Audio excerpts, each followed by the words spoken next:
Hey, my beautiful Above the Fold listeners. Super special episode this week of my live recording while at Sub Summit in Dallas, Texas. And here's the best part I had Ren from Tushy on. And listen, we talked all things CX, brand experience, retention marketing, and poop. Tune in. You're gonna wanna listen to this entire episode, and I appreciate you all. Now let's get into it.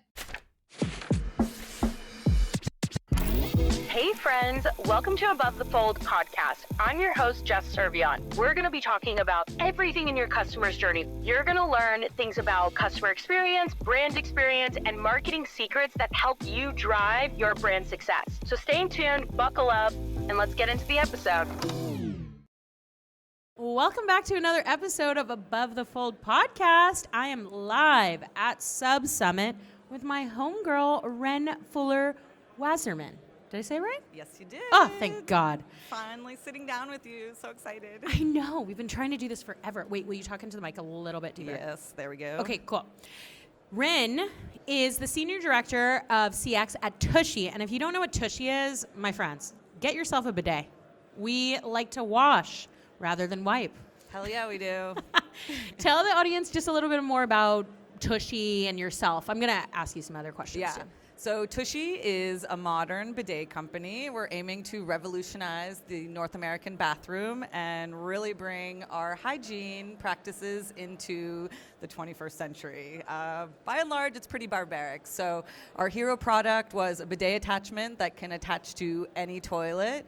And since then, we've launched bamboo toilet paper, bathroom sprays, toilet sprays, the first ecological coconut husk scrubbing brush to clean your toilet and not destroy the planet. So yeah, really thinking about all the things that no one likes to talk about and make it sexy.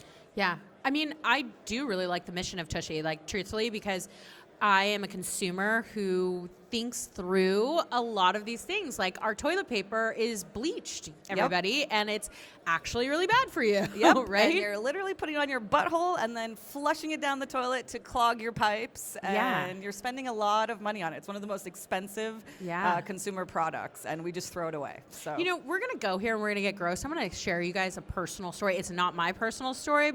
It was a boyfriend that I was dating's personal story. Sorry, ex-boyfriend. I once lived in this really old house in LA, and me and this guy had newly started dating, and he clogged my toilet. He clogged my toilet, but he didn't clog my toilet, with poop. He clogged my toilet with toilet paper. Yep. And I had to call the plumber via my landlord, and she was very mad. Total buzzkill. We should have had a Tushy. Yes. Is the moral of that story. Yes, absolutely. All right. Well, let's go to your origin story, because this isn't all about Tushy. I'd love for you to tell the audience and anybody listening in, how did you get your start in CX?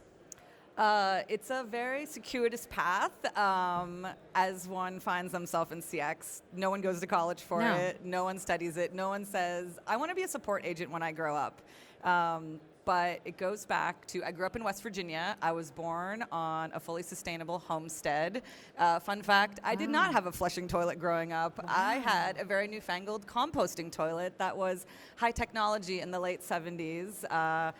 And my very first job later on, when I was 16, was at a call center. And it was kind of my first foray into customer support. Fun fact, I got fired from that job because I didn't perfectly adhere to a script. When a woman said to me, I didn't ask a clarifying correct question, is that a yes or a no? Because we were both native English speakers.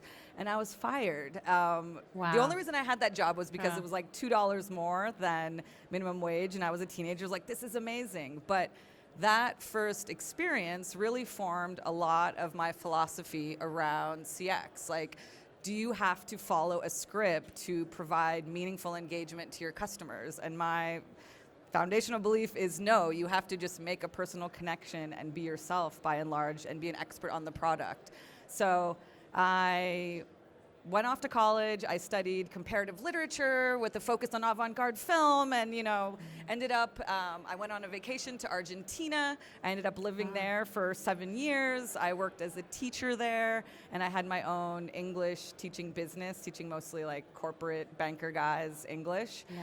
And I thought that was going to be the rest of my life. I came back to the U.S. after their last economic downturn, and had no career to show for myself in the US. And so, as one does, I joined the gig economy. TaskRabbit was fresh on the scene, and so I was doing all these crazy jobs, and one of which was for a grocery company called Good Eggs, and I delivered groceries, and I was really passionate about their mission, which was delivering local food and enhancing local food systems worldwide. And I was like, I'm going to be the best grocery delivery driver. And I took all these notes about all the customers. I was driving through the Hollywood Hills with these like perishables. And that was my first true job in CX. I was one of the first members on their community care team. And a lot of what we did was exactly that, things that weren't scalable. It was writing handwritten notes and delivering blueberries for a kid's 5-year-old birthday. And at the time, this company didn't believe in marketing. It was all word of mouth. And so like I knew that what I was doing had like an intense impact. And I've done half a dozen things since then. But that was like my first experience of like, wow, like boots on the ground, connecting face to face with people, like really can build a brand. Yeah. My first job was actually at a call center too. I was slanging, I'm going to age myself here, but I was slanging Bell South. Before it was AT&T. Yeah. But I was slanging Bell South, and I got my first paycheck, and I was like, I hate this job, but thank you for money. Yes. And I quit it. Yep.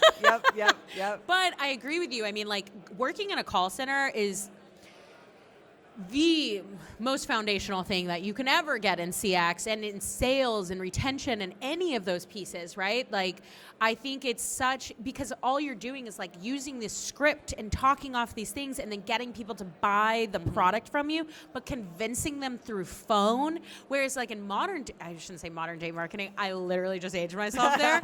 But in today's marketing world, it's very much about what promotion you can do and what ad you can do and this, that, and the other thing. But it's like in that call center environment, you're constantly getting calls like one after another, and you have to be on it, and you have to like change your personality. Totally. So I love like that was your core at it. And the other thing that I want to say that I love about your past too is like you hit the nail on the head when you talked about like Good Eggs and the startup of Good Eggs, right? Because a lot of like what's so interesting on the market is like all these brands like start and they're fresh off the market, they're doing all these things, and everything is about acquiring the customer, absolutely, right? But then what gets lost a lot of times is the customer centricity and the customer obsession. And I mean, for me, like I've always been like one of the first hires for like a CX team, or even like I've also come from product marketing, and like I've always thought about like that consumer obsession. And I think just if you learn nothing else from this conversation, the one thing we can leave you with is that if you work in a startup, be so customer obsessed that you care about it in those initial moments, because that word of mouth and those referrals are going to be far greater than any ad creative that you put out there. 100%. Yeah, something that we would talk about all the time was what's better, a perfect order experience. And we're talking about delivering local groceries. Like the farmer brought it to us in the morning and then we would deliver it. So like if there was a frost the night before, oftentimes we wouldn't have strawberries, right? But I knew it was little Tommy's 5th birthday party and he loves strawberry shortcake, right? Yeah. And so I'd have to call Tommy's mom and be like, hey, I know this is happening and I'm gonna run out and make this right with you. And that was always the question, like, is the perfect order experience even memorable? Or is it when we flub and then we do this crazy go above and beyond phone call, run to the store, deliver it to your house personally with a balloon for Tommy? Like, I guarantee that is like, they'll never shop anywhere else, but a perfect order person doesn't even know that. So, a terrible, and sorry, we can curse on this podcast, but a really shitty experience, you will remember that. I have one brand that I still to this day, they're getting very popular, and I'm like, no, I'm good. I'm never giving you my money. Like, because I had a terrible experience with them. Yeah. Okay, well, I'm curious about Tushy's CX origin story. What was the CX team like when you first started versus where it is now? It's a very different experience now versus 5 years ago. I joined Tushy in March of 2020. In the peak COVID moment. So I was building a travel startup called Wavecation. I got my first Tushy in 2017. I'd lived abroad in a lot of countries where bidets are the standard. In fact, a lot of places required by law. And so I'd heard about this company that was like a bidet attachment I can put onto my existing toilet. This is insane. So on a trip home, I was living in Mexico City at the time. I got a Tushy, installed it in my toilet in Mexico, changed my life again back to what I remembered from living in Argentina and Chile and all these places. And as like all the reservations for Wavecation are like being canceled, I'm like, this is not a thing, this is not a thing. No, this is actually a thing. Yeah. My husband jokingly says, oh, well, I hear they're having a toilet paper crisis in the US. Hee hee ha ha, you could probably get a job at Tushy. I pop onto their website, fully sold out. I'm like, oh wow, that they must be doing great. A week later, I saw a support job, and I applied for it immediately. Subject line, when the shit hits the fan. I was on the phone with the CEO half an hour later, and in the queue the next day to what was the worst possible customer service experience you can imagine. 10,000 ticket backlog, totally broken supply chains, factories closed, even if it was open, no way to get it here.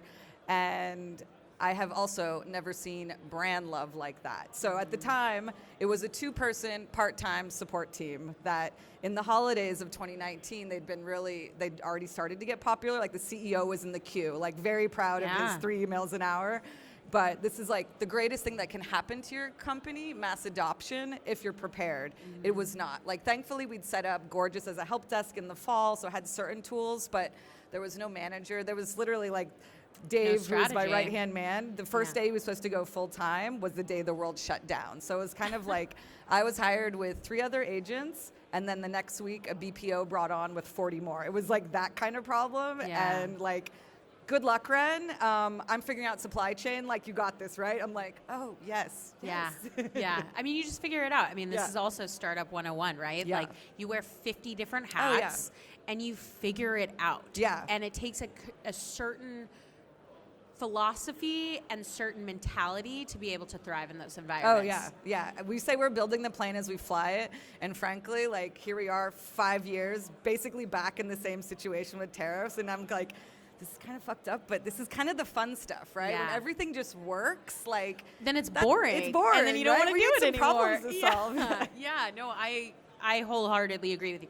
When my CX department or my retention departments get boring, that is literally when I'm like, I gotta go. This has turned to corporate America for me. Yeah, we've got systems and structures. See you later. Yeah. What makes Tushy's customer experience so different, though? Like, I mean, obviously, it's cheeky, it's fun, but like, what at the core of it makes it so different? Yeah, I think for us, the biggest challenge, different from a lot of e-commerce brands, is we're really pushing and changing culture actively. Like, in North America, most people don't even know how to say the word bidet. Let alone, how to install one, use it. You know, they're like, most of my team is based in the Philippines, where they wash with water from the time they're little, right? They have a bucket, they call it taboo, and so like a bidet is like luxurious, and they're like, first day on the job, why are all these Americans asking how to dry themselves? Like, they have internet, they have credit cards, like, how come they can't figure this out? I'm like, you're gonna teach them, because this is like, they just have never done it. And so that is the hardest thing, is education and getting people to talk about a taboo subject. Yeah. If you have a baby or a dog, you're talking about poop all day long. But like, I lived through a whole family reunion where literally everyone had total terrible case of diarrhea, but nobody mentioned it. That we all got it from the same taco man that we'd hired, but it was like one woman had cramps, another person had something come up from work, like 40 people all backing out, like close-knit family. No one would talk about their pooping habits, right? And here we are in a time too where like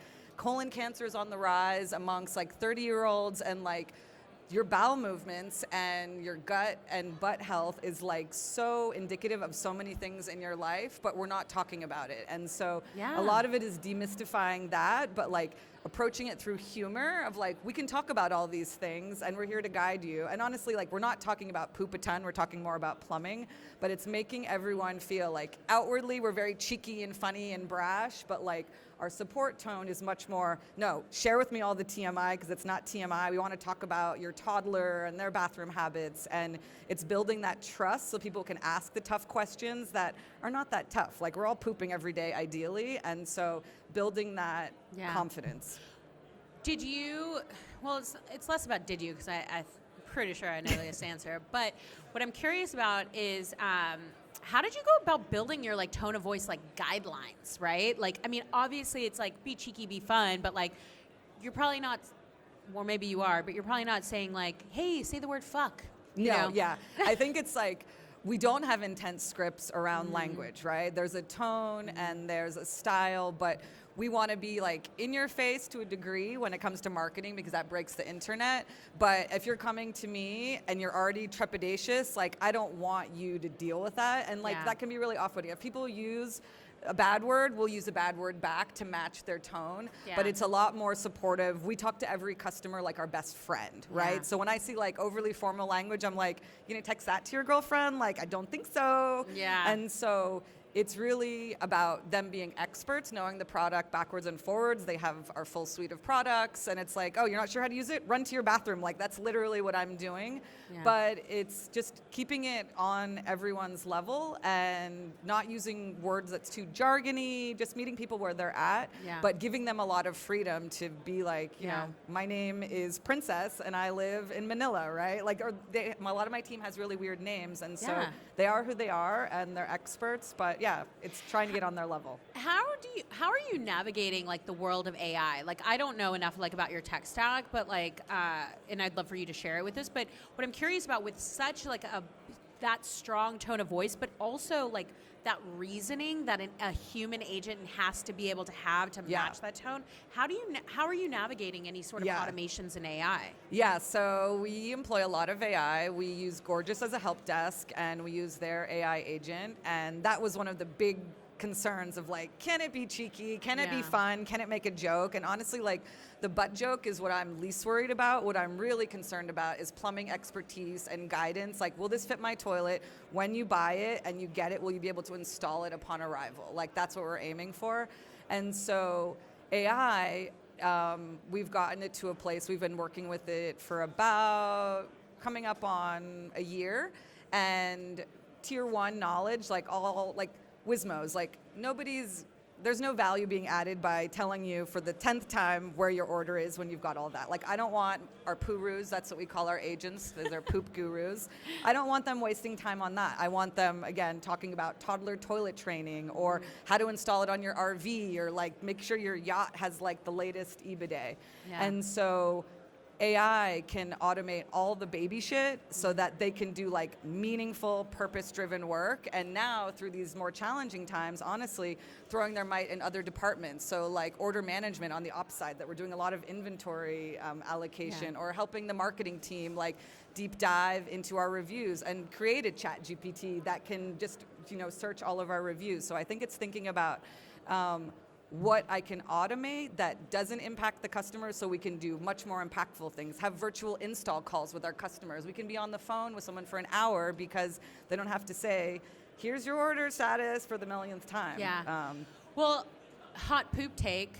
I think that AI will like not replace your customer agents. No. And like, and I'm not saying that you're saying this by any means, but like anybody listening and anybody who might be brand building, just so you know, you can use AI, but it is a complementary accessory to your CX team, but you're still going to have those humans. Absolutely. Part of it. Yeah, like, I think there is a huge concern, particularly in the support space, because it's probably like the very edge of this frontier of AI. Like, we were forced into it, and everyone's like, I'm going to lose my job. I haven't let anyone go from my team since we've started using AI, and we've been using it at a very high level. And it's just giving them more purposeful work, because it's not set it and forget it. You have to write the guidance. Like, somebody is writing that. It's coming from your SOPs, from your knowledge base. Like, that doesn't come out of thin air. It can only scan so much from your website. And so this is what they're doing now. They're writing things. They're doing a lot of AI QA. They're talking to Gorgeous on a daily basis, like being these like frontline workers that are helping to really guide and craft this brand new product. So I think humans will always be essential, and it's a great tool. I think about it like an intern, right? Yeah. Like they've got a ton of knowledge and they'll go on coffee runs all day, but they might not know how to use the GPS that well to get there. So like, but just check them.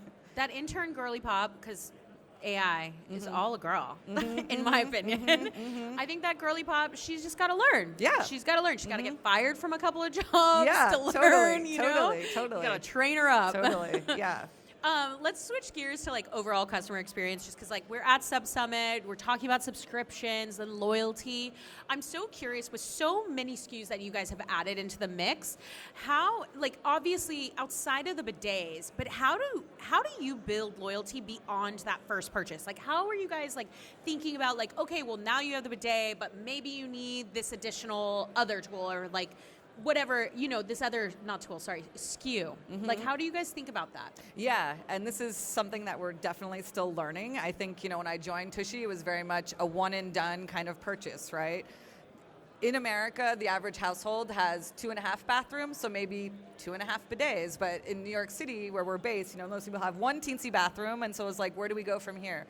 And at first, it was like, okay, it's a great gift, you know, and it used to be like 5 years ago, oh, it's a fun gag gift for the white elephant. Like, no, this is a real gift. And so now it's like housewarming, weddings, all of these kinds of things. But as we moved into consumables, so bamboo toilet paper, bamboo tissues, the coconut husk, scrubbing pads, toilet spray, bathroom spray, candles, it's like, okay, how can, once people have these bidets that last forever, like this is where we can keep them in the Tushy fold, because we are not engaging in programmed obsolescence. These are not plastic widgets off the line that we expect you to replace every year. Like, people have still their original 10-year-old Tushy bidet. Like, Tushy is now 10 years old, and that's something that we're really proud about. And so I think that's where retention really comes in. A solid product, like we have a robust engineering and design team. This is not just like a white labeled product that looks like everything else. And so I think it starts with that. And, you know, oftentimes people say, why is Tushy more expensive? And it's because of that, because we have great design and engineering and tons of support behind it. And that's what people realize. Like, oh, you can save $30 and buy the knockoff on Amazon, but it might flood your house too. And so that's what we're really looking to build. These are not flash in the pan moments. These are long trajectories of like, I've had this in my house. I got this model 5 years ago. I upgraded to this model. And now I'm moving. I bought my like dream home and I'm going to put in the electric bidet. And so I think it really, retention for us goes back to product reliability and durability. And now, like, with all these new products, it's like, okay, how can we continue to support your bathroom? And some of these, you know, we've had a lot of experiments, like the Tushy stand with these tissues that you just pull off one at a time, you know, and that was fantastic. Like, take a stand against big TP, like it's designed to just like pull off the roll, right? But if you're washing, you only really need 2 squares.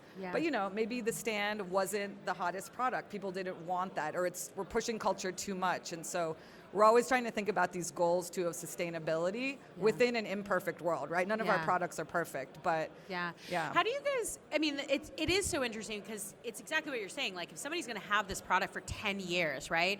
It's, yes, of course, it's like about upsells and cross-selling and like getting them into other products so they can have a Tushy household, right?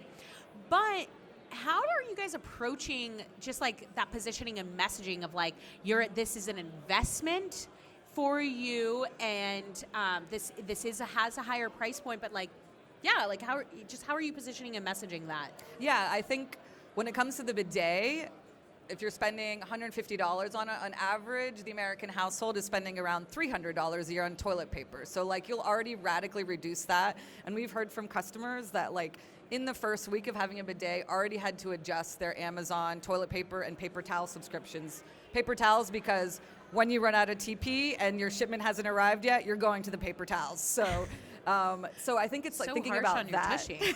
Yeah, it's so harsh. There's a lot like infrastructure of your home, right? If you have a septic tank, you might be pumping that every 5 years. Like, you won't have to do that as often. If you have old plumbing that gets clogged, like, you won't have to deal with that. Wet wipes, God forbid, those are terrible for your skin. They're terrible for your plumbing. Like, cut those out altogether. The ex-boyfriend used a lot of the wet wipes. I didn't mention that part. Yeah, like wet wipes, they all say flushable. That is a lie. Do not flush them. They will destroy your plumbing. Talk about bad positioning and messaging. I think people are getting hip to that. But yeah, I think it's thinking, yes, you're making an investment, but I think like our bamboo toilet paper is quite expensive. It comes from these not organic, but FSC certified forests in China, and I equate it to buying organic food, right? It is more expensive, but it's an investment in yourself. It's an investment in the planet. You know, you're not cutting down old growth forests to wipe your ass with, which I can't get behind. Yeah, fair. What's your favorite campaign, message, or even moment with a customer? Do you have anything that sticks out? Yeah, I think in COVID, we talked to a lot of people on the phone, and it always started around, will this fit my toilet? But I think the ones that come out I think I talked to this woman for like an hour, maybe that's an exaggeration, 45 minutes about AOC, and it was like about politics, and I think that's the really interesting thing. It starts with toileting, and it will always go to something else, you know, like being on these virtual install calls, like someone's cat wanders into the bathroom, and then we're talking about their cat for an hour while we're installing a Tushy, and so I think it's just this thing of, and this can happen with any company, like when you take the time to connect with your customers, you will always find some mutual point of connection. Even someone that sent you an email in all caps, like screaming into the void, like you can find human connection anywhere. And I think that's what just gets me off so much about working in customer experience. Like, we're all living the same human experience. Like, let's make it less shitty together and like find some point of connection. Yeah.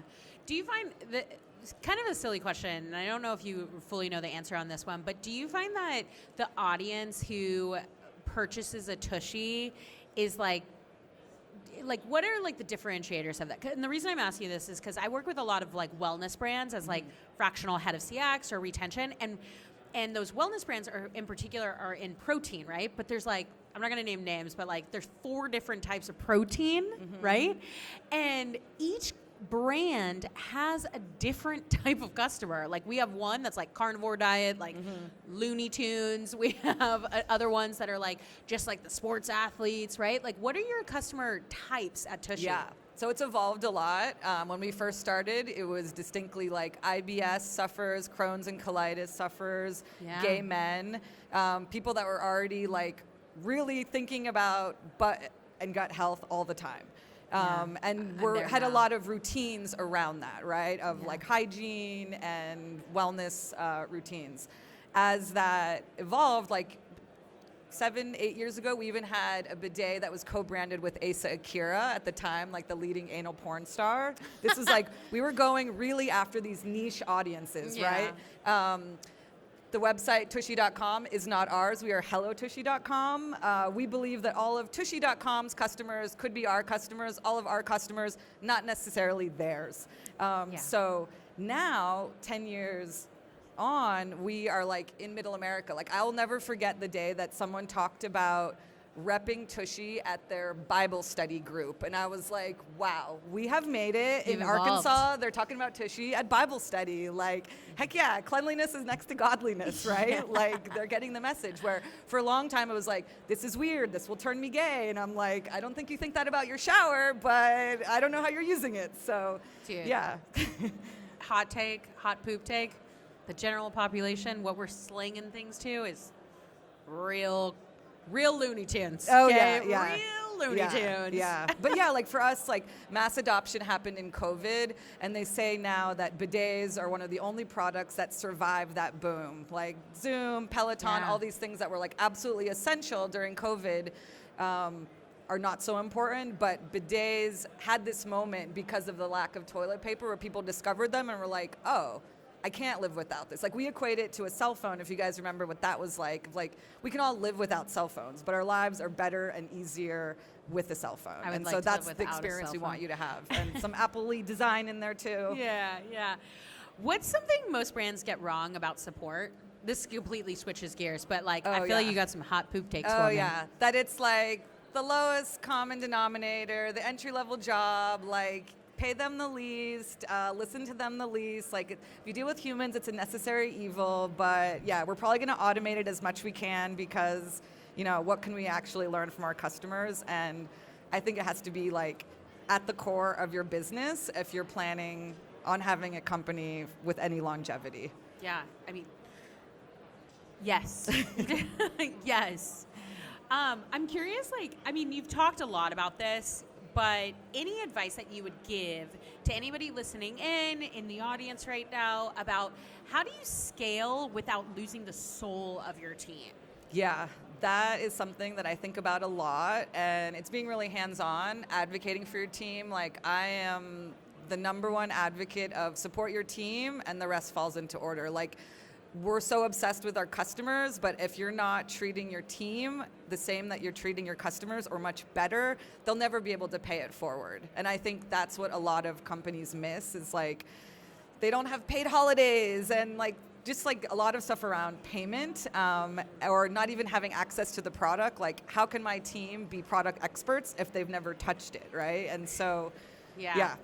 I know. I've had that experience where my team was supporting another brand, and like we were like, "Hey, can we try the product?" And they were like, "No, like we didn't want to send us product." I'm like, "I don't know how I can support you." Like, Yeah. I do not know how to experience your protein powder and advise people on your protein Yeah. powder if I've never tried your protein powder. Absolutely. Yeah. And I think a lot of it goes back to hiring. So for us, because we're talking about all these TMI topics, like, I have a very robust hiring funnel that there's many screeners before they even talk to me. And there's all these mistakes baked in, right? Like, I do not want yes people. I want someone that's like, this shit's on fire, like, can you help? And be able to say that 5 times until we put the fire out. And so, yeah, it's those people that are going to be the squeaky wheels that get the grease, but also can talk about how I use a bidet with my period, right? And I'll be the crazy lady on the call, like, okay, so it's like a murder scene down there. And like, if anyone flinches on that or can't answer it, like, they're probably not a good fit for my team. Like, I expect excellence, and I recognize that this job is not for everyone. You have to be a basic plumber. You have to know a lot about health and wellness. You have to know all of our products backwards and forwards, and yeah, and be a fun time too. Yeah, it sounds like you're dealing with a lot of channels. So do you phone support? Yeah, we have reactive phones, so they leave a Okay. voicemail and we get back to them usually within a couple hours, within the day certainly.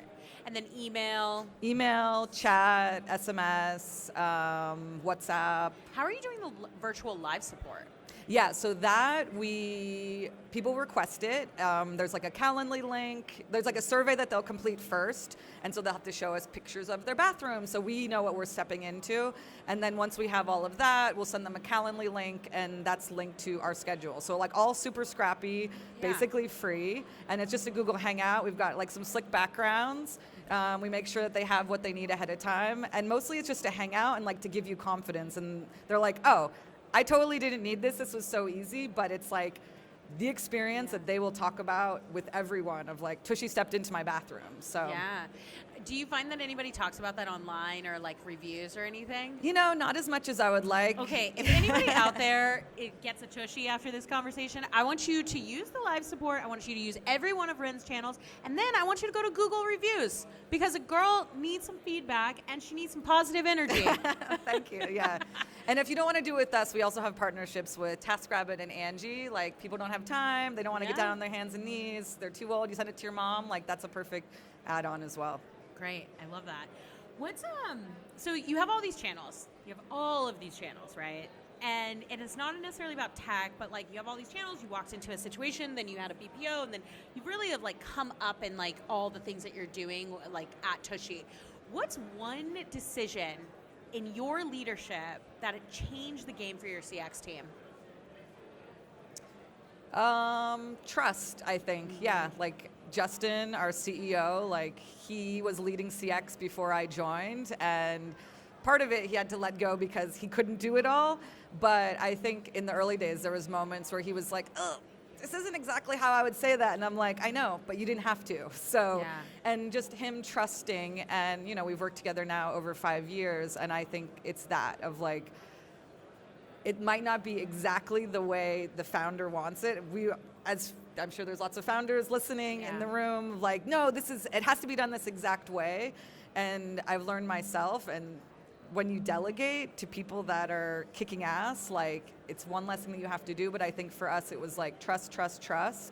And and so he sees some weird shit from time to time, and he's like, did you know about this? Like, there's nothing that happens that I don't know about, but this is fun, and here's why. I know. Do you ever feel like when like the founder or even like your boss does those things that all of a sudden you're like, it feels like a fire, and you're like, okay, maybe I like missed this one thing, Yes, right? yes. Okay, word of advice, y'all. I promise you, we are going through thousands upon thousands of tickets. That one ticket that you're looking at, that you're like, oh, I didn't really like that response. Just like you don't move mountains when there's one order out of 10,000 orders. Yeah. I promise you, we're going to live. Yeah. The customer experience is not breaking. Yeah. And then they're always going to get the random text message or phone call. I love the phone call to a CEO of like about a return. You're like, how did you even find their phone number? And like, yes, we've spoken to them. Don't worry. I know. Customers are crazy. They're crazy. They're like, you told me. And I'm like, I guarantee you I didn't say to send it to the CEO's house, but maybe you should work on my team because those are some crazy stalker level skills. I know. What's some of the weirdest feedback that you've gotten from a Tushy customer? I mean, I asked you this before, but like, I want to know like the deepest, darkest, weirdest thing that you've ever gotten. I will quote my former colleague Dave. This was the weirdest one ever. Yeah. Early days of bidet, people don't know how to use them. I mean, they still don't know how to use them. They think it's an enema. They're like, the bidet shot bugs up my butt. And we're like, what? Sorry, what? No, this is not actually possible. Like, and like we used to get a lot of like crank emails, people that would talk to us like we were talking to them. And so we would hear all kinds of crazy shit. That one just sticks out as like patently hilarious, but also like probably not possible unless you were rigging that shit. How are you like, okay, so you're obviously dealing with like BPOs, but like how are you finding like team members in like from other cultures that are okay with like talking about butt stuff? Yeah, well now we're not working with BPO, so everyone, my team is fully internal.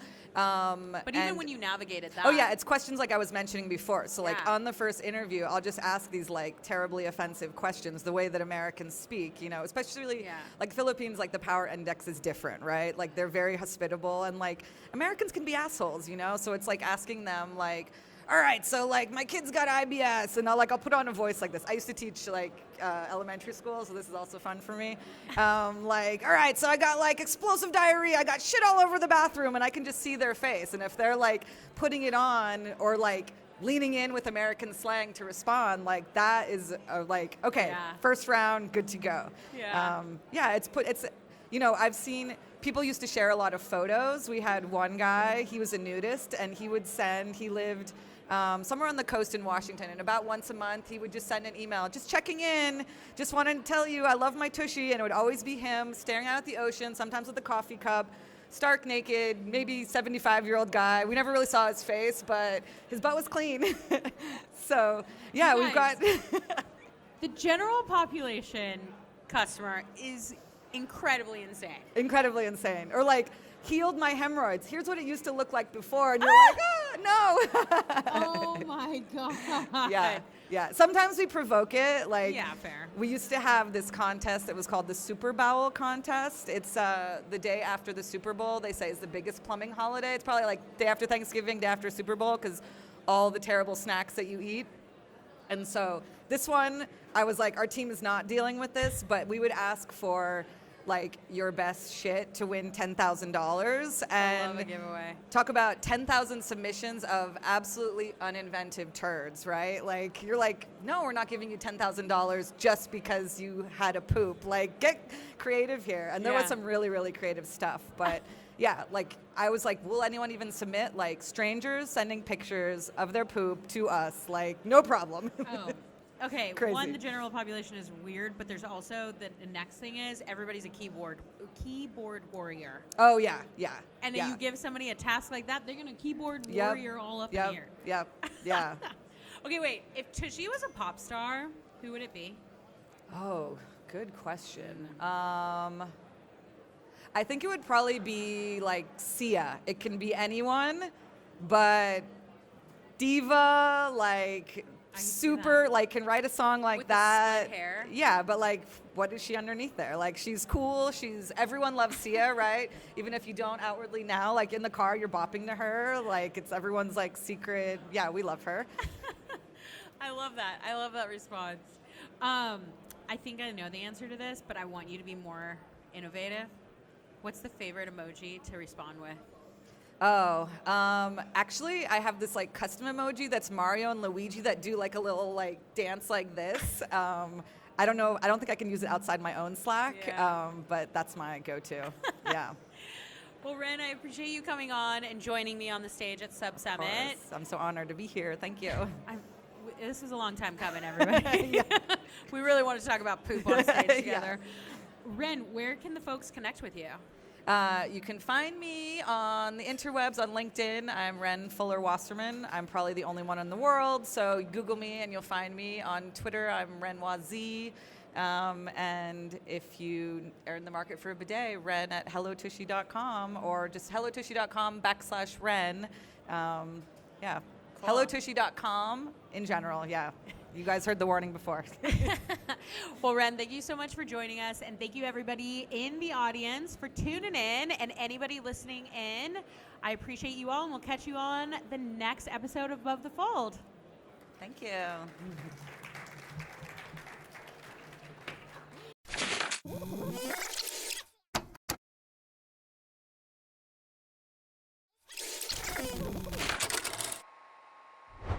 Dang, we've made it to the end of the podcast and you're still here. So thank you so much for listening to Above the Fold podcast. For the best of this episode and every episode, be sure to follow us on Instagram and my YouTube channel. And for deeper dives on the secrets to brand success, don't forget to subscribe to my weekly newsletter, Sunday Postcards. All right, my dudes and gals, see you next week.